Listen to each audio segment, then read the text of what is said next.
Malaysia menyasarkan untuk memiliki 60,000 pemegang ijazah Doktor Falsafah menjelang tahun 2023 dan sasaran itu dilihat signifikan kerana untuk menjadi sebuah negara yang maju, Malaysia perlu untuk memiliki kumpulan bakat berpengetahuan tinggi untuk merealisasikan ekonomi berinovasi. Namun dalam situasi lain pula banyak kes-kes melibatkan pemalsuan sijil akademik ijazah Doktor Falsafah itu semakin berleluasa di dalam negara dan itu juga menjadi perhatian dalam persidangan Dewan Negara kali ini. Dan paling berkapasiti untuk berbicara berkenaan dengan isu tersebut bersama dengan saya adalah Tan Sri Datuk Sri Dr. Ibrahim Shah yang sebelum ini pernah memegang jawatan sebagai Naib Chancellor UiTM dan juga kini memegang portfolio sebagai pengerusi Biro Akademik UMNO Malaysia.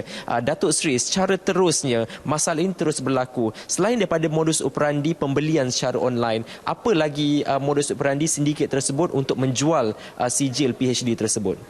Yalah, yang sebenarnya banyak cara. Modus operandi mereka yang kita biasa dengar melalui penjualan online.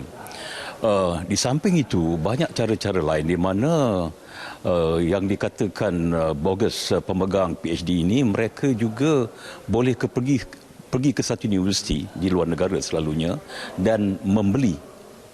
Saya boleh sebut beberapa nama universiti yang terlibat. Di mana dengan sekelip mata, dengan bayaran tertentu, tanpa mereka mempelajari apa-apa pun.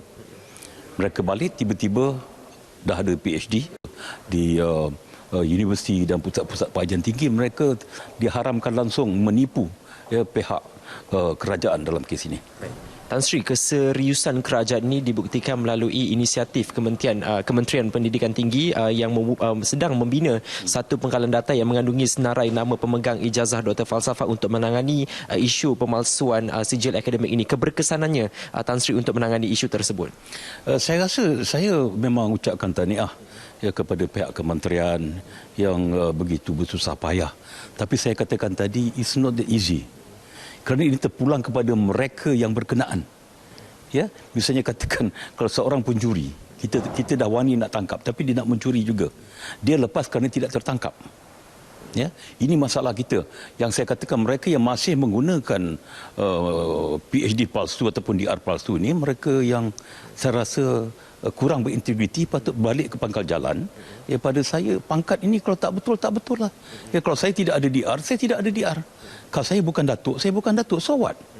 Tetapi masalahnya yang melakukan ini pula ada orang yang tertentu di peringkat yang agak tinggi, bukan orang kampung yang bodoh, orang yang bijak.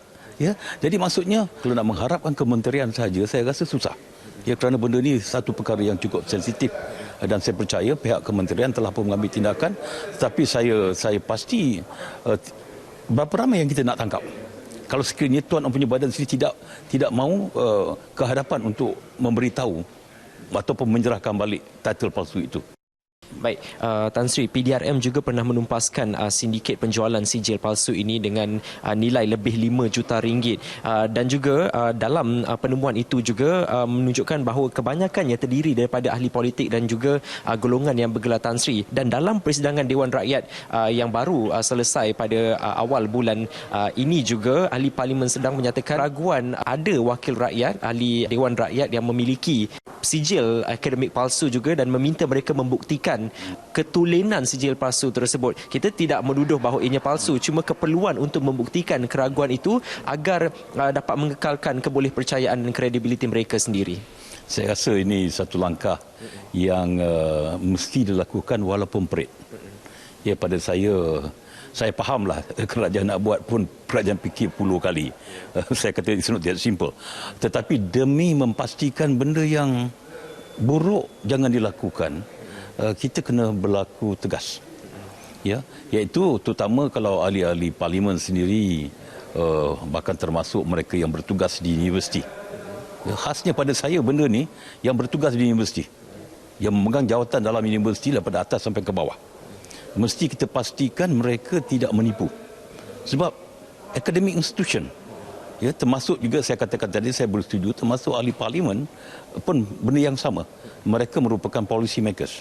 Jadi kedua-dua golongan ini saya rasa merupakan kumpulan yang pertama kita kena selidiki Mungkin lepas tu kita kembangkan lagi di bidang-bidang lain.